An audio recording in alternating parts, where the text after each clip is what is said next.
কার জন্য বলতো বাদ কেন পড়েছে তার উত্তরটাকে দেন। কেন পড়েছে? হ্যাঁ, বোম বাঁধতে গিয়ে, ঠিক না বেঠে? উইকেটে দুটো পড়লো কারা? মোল্লা না মোল্লা না মোল্লা। কেন পড়লো? বোম বাঁধতে গিয়ে। আচ্ছা, বোমটা বাঁধছে কে? মোল্লা।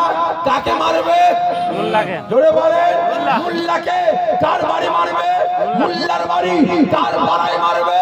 মোল্লার পাড়ায়। কার গ্রামে মারবে? মোল্লার গ্রামে, ঠিক না বেঠে?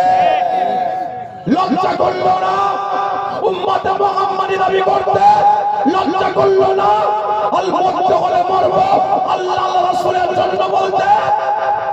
এতগুলো মুসলমান এখানে বসে আছেন, কজন আছে যে আল্লাহ রাসূলের জন্য বুকে ব্যথা লেগেছে, কেঁদেছেন, কষ্ট পেয়েছেন? এই তো চোখের সামনে কদিন আগে নদিয়ার একজন বিধায়ক অসীম সরকার, আমি তার বিরুদ্ধে থানায় এফআইআর করেছি, জাঙ্গিপাড়া থানায় কেস করেছি। ওই অসীম সরকার আমার আল্লাহ পাককে জিহাদি বানিয়ে দিয়েছে, কোরআন পাককে নিয়ে কুরুচিকর মন্তব্য করেছে, ঠিক না বেটা? কজনের বুকে ব্যথা লেগেছে বলেন না? এটা আপনার পাশে ক্যানিং এ একজন বিজেপির পাঁচটা কুত্তা আল্লাহ পাকের পবিত্র ঘর মসজিদে ঢুকে গিয়ে মিম্বরে দাঁড়িয়ে বিচ্ছাপ করেছিল, মনে পড়ছে?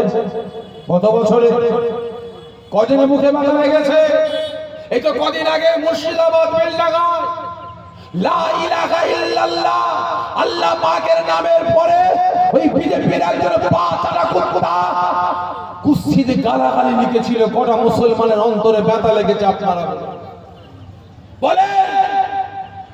আজকে একের পর এক এই বিজেপির পাঁচটা কুকুরগুলো একের পর এক মসজিদে মাদ্রাসাগুলোকে বুলডোজার দিয়ে পুড়িয়ে দিচ্ছে, শহীদ করে দিচ্ছে। কটা মুসলমানের অন্তরে ব্যথা লেগেছে আপনারা বলো? কজন প্রতিবাদ করেছে? কজন রাস্তায় নেমেছে? কজন বুক ভরা ব্যথা নিয়ে, চোখের পানি নিয়ে মসজিদে গিয়ে 2 রাকাত নফল নামাজ পড়ে আল্লাহ পাকের কাছে বিচার দিয়েছেন? আল্লাহ আমাদের চোখের সামনে আল্লাহ আপনার সম্মান ইজ্জত নিয়ে ছেলে কালাম করা হচ্ছে, আপনার হাবিবের সম্মান ইজ্জত নিয়ে ছেলে কালাম করা হচ্ছে। আল্লাহ পাক